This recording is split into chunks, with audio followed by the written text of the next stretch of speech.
Hi అందరికీ నమస్తే. Welcome to tasty village వంటలు. నేను ఇవాళ మీకు పలావ్ అండ్ చికెన్ కర్రీ ఇంకా రైతా 3 కూడా ఒకే వీడియోలో చూపించబోతున్నానండి.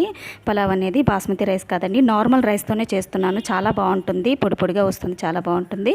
దాని కాంబినేషన్ చికెన్ కర్రీ అండి. చాలా స్పైసీనెస్ ఇష్టపడేవాళ్ళు చాలా ఇష్టంగా తింటారు. చాలా అద్దరిపోయి టేస్ట్తో ఉంటుందండి, సూపర్గా ఉంటుంది. దాని కాంబినేషన్లో ఉల్లిపాయలు అలాగే నిమ్మరసం పిండేసుకుని తింటే ఎంత బాగుంటుందో మీకు చూస్తేనే నోరు ఊరుతుంది కదా. చాలా సాఫ్ట్గా ఉంటుందండి. నేను చెప్పినట్టుగా చేసేయండి. ఎవరైనా సరే చాలా ఈజీగా చేసేస్తారు, చాలా బాగా వచ్చేస్తుందండి. పదండి రెసిపీలోకి వెళ్ళిపోదాము. కేజీ చికెన్ తీసుకున్నానండి. ముందుగా శుభ్రం చేసి పెట్టేసుకున్నాను. అందులో పసుపు, సాల్ట్, చిల్లీ పౌడర్ మీరు కారాన్ని తగినట్టుగా వేసుకోవాలండి. తగినంత పసుపు కూడా, తగినంత సాల్ట్ కూడా మీరు తగినంత వేసుకోవాలి. అలాగే ధనియాల పొడి వేసుకుంటున్నామండి, ఒక 3 చెంచాల వరకు. అలాగే 4-5 చెంచాల వరకు అల్లం వెల్లుల్లి పేస్ట్ అనేది తీసుకుంటున్నాను. ఇవన్నీ చికెన్కి పట్టించుకోవాలండి మనము. గరం మసాలా ఇంట్లో చేసి పెట్టుకున్నది. అలాగే పెరుగండి, ఒక 150 గ్రాముల దాకా తీసుకున్నాను. పైనే ఉంటుందండి, 250 గ్రాముల దాకా తీసుకున్నానండి. గరం మసాలా అండి, ప్యాకెట్ అది. మీకు ఇష్టమైతే వాడుకోండి, లేదంటే ఇంట్లో చేసుకున్నది ఎక్కువ మొత్తంలో వేసుకోవచ్చు. బాగా మ్యారినేట్ చేసుకోవాలండి, బాగా కలుపుకోవాలి. అలాగే ఆయిల్ అనేది 2-3 చెంచాల వరకు వేసుకోవాలి. నిమ్మరసం అనేది ఒక నిమ్మకాయ చెక్క తీసుకొని ఫుల్గా పిండేసుకోవాలి. బాగా కలుపుకుంటే ఏంటంటే బాగా ముక్కలకు పట్టేసుకొని చాలా టేస్టీగా ఉంటుంది. అదంతా మనం 1 గంట పాటు మ్యారినేట్ చేసుకొని పక్కన పెంచుకోవాలన్నమాట.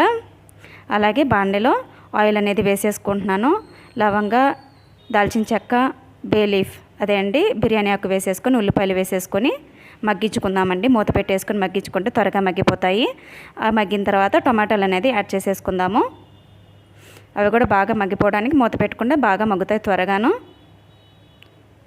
ఇప్పుడు బాగా మగ్గిపోయింది కదా. మగ్గిపోయిన తర్వాత చికెన్ ముక్కలు అనేది యాడ్ చేసుకుంటున్నామండి. చికెన్లో అంటే మనం గంట సేపు నానపెట్టుకుంటే చాలా జ్యూసీగా మెత్తగా చాలా బాగా ఉడుకుతుందనమాట. మసాలా అంతా పట్టుకొని చాలా బాగా వస్తుంది.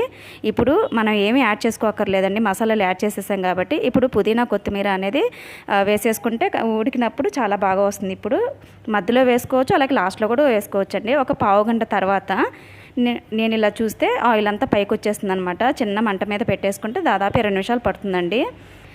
ఉడికిపోయింది. నెయ్యి వేసుకుంటున్నాను లాస్ట్లో.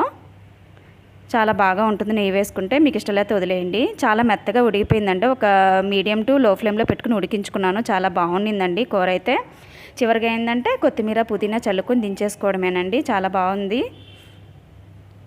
మీకు గ్రేవీ ఎక్కువగా కావాలంటే నీళ్లు పోసుకొని ఇంకాసేపు ఉడికించుకోండి మూత పెట్టేసుకొని. ఇప్పుడు బిర్యానీ చేసుకుందాం, అదే అండి పలావ్ చేసుకుందాము. నేను ఒక మందపాటి గిన్నె తీసుకున్నాను. అందులో నెయ్యి అలాగే నూనె వేసుకుంటున్నాను.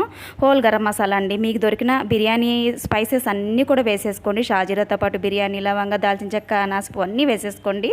కొంచెం చిటపట్లాడిన తర్వాత యాలకులు మర్చిపోయి మళ్ళీ వేసాను అనమాట. పచ్చిమిర్చి అలాగే ఉల్లిపాయలు, పెద్ద ఉల్లిపాయ ముక్కలే తీసుకున్నానండి నేనైతే. సన్నగా పొడవుగా కట్ చేసుకుని అలాగే సాల్ట్ వేసేసుకుంటే మెత్తగా మగ్గుతాయి అన్నమాట ఉల్లిపాయలు. అవన్నీ కలిపేసేసుకోవాలి. ఇప్పుడు కాసేపు మూత పెడితే త్వరగా మగ్గిపోతాయి. మీడియం ఫ్లేమ్లో పెట్టుకోండి, ఎక్కువ ఫ్లేమ్ పెట్టేస్తే మీరు మాడిపోతాయి. ఇప్పుడు అల్లం వెల్లుల్లి ముద్ద అనేది తీసుకొని వేసుకుంటున్నాను. బియ్యాన్ని బట్టి, క్వాంటిటీని బట్టి తీసుకోవాలి మనం అల్లం వెల్లుల్లి ముద్ద అనేది. ఇప్పుడే ఆ గ్లాస్తో నేను 4 గ్లాసుల వరకు నార్మల్ రైసే తీసుకొని ముందుగా ఒక అరగంట పాటు నానబెట్టేసుకున్నానండి. 4 గ్లాసుల బియ్యానికి నేను 7.5 గ్లాసులు తీసుకున్నానండి. వాటర్ అయితే కొంచెం తక్కువగానే తీసుకోవాలన్నమాట, మరి మెత్తగా ఉడికిపోతుంది లేకపోతే చిమిడిపోయినట్టుగా. ఇప్పుడు ఆ నీళ్ళన్నీ కూడా ఈ మసాలాలో వేసేసుకొని బాగా తెల్లించుకోవాలన్నమాట. సాల్ట్ అనేది ఇప్పుడే వేసుకొని సరి చూసుకోవాలి, కరెక్ట్గా ఉండాలి మీకు. కొత్తిమీర, పుదీనా కూడా వేసేసుకోవాలి, మంచి స్మెల్ వస్తుందన్నమాట నీళ్ళతో పాటు ఉడికితే. ఇది బయట కొనుక్కున్న బిర్యానీ మసాలా అండి, అది ఆప్షనల్ అండి. మీకు మీ ఇష్టమైతే వేసుకొని, లేకపోతే కంప్లీట్గా ఇంట్లో వేసుకున్న గరం మసాలాని వేసేసుకోవచ్చు. ఆ తర్వాత నేను ఇంట్లో చేసుకున్న గరం మసాలా పౌడర్ని వేసుకుంటున్నాను. కొంచెమే వేస్తున్నాను, ఎందుకంటే ఆల్రెడీ బిర్యానీ మసాలా వేసాను కాబట్టి. మంచి కలుపుకొని బాగా తెరలించుకోవాలండి. మూత పెట్టేసుకొని బాగా తెరలించిన తర్వాత మనం బియ్యం అనేది ఇప్పుడు యాడ్ చేసుకోవాలన్నమాట. అంచులు వెంబడి వేసేసుకోవాలి, లేకపోతే ఆ నీళ్ళు అనేవి పైన పడతాయి.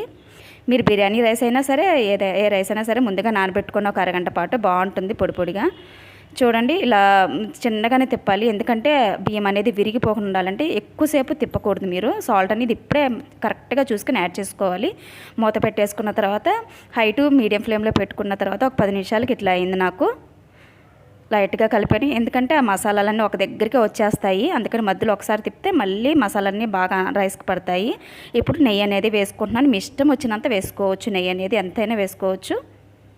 కాసేపు మూత పెట్టి ఇచ్చేస్తే సిమ్లో పెట్టేసుకుందాం. లాస్ట్లో ఒక 5-6 నిమిషాలకి నాకు ఈ విధంగా అయిపోయిందండి బిర్యానీ అనేది. లాస్ట్లో చివరిగా మీరు పుదీనా కొత్తిమీర చల్లేసుకుంటే చాలా బాగుంటుంది. నార్మల్ రైస్ అయినా బాస్మతి రైస్ అయినా ఏదైనా కూడా పలావ్ చేసుకుంటే చాలానే బాగుంటుందండి. ఏదైనా కూడా మనం చేసే దాంట్లో బట్టే ఉంటుంది రుచి అనేది. ఇప్పుడు రైతా అనేది అనుకోకుండా చేస్తున్నాను అనమాట, గబగబా చేసేస్తున్నాను. ఎందుకులే అని లాస్ట్లో పెరుగని తీసుకున్నాను. ఇలానే చేయండి మీరు, చాలా బాగుంటుందండి హోటల్లో లాగా. జీరా పౌడర్ వేసుకుంటున్నాను, సాల్ట్ వేసుకుంటున్నాను, బాగా బీట్ చేసుకోవాలన్నమాట స్మూత్గా. ఆ పచ్చిమిర్చి ఇంట్లో లేకపోతే కొంచెం ఎండినట్టుగా ఉంటే అవి వేసేసాను, ఏమనుకోకండి. అలాగే సన్నగా తరిగి పెట్టిన ఉల్లిపాయ ముక్కలు కూడా వేసేసుకున్నాను. ఇప్పుడు మిరియాల పొడి అలాగే కావాల్సినంత వాటర్ కొంచెం పలచగా చేసుకోవడానికి. కొత్తిమీర పుదీనా వేసేసుకుంటే అయిపోతుందండి. ఆ జీరా పౌడర్ పెప్పర్ వేయడం వల్ల ఏంటంటే హోటల్లో చేసినట్టే ఉంటుందండి, చాలా బాగుంటుంది అది. అంతేనండి. అంతే అండి, రైతా అయిపోయింది. బిర్యానీ తింటూ ఉంటే చికెన్ చాలా మెత్తగా ఉడికిపోయింది, సూపర్గా ఉంది. మీ అందరికీ వీడియో నచ్చుతుందని అనుకుంటున్నాను. నచ్చితే లైక్ చేయండి, సబ్స్క్రైబ్ చేసుకోండి ప్లీజ్. Thank you.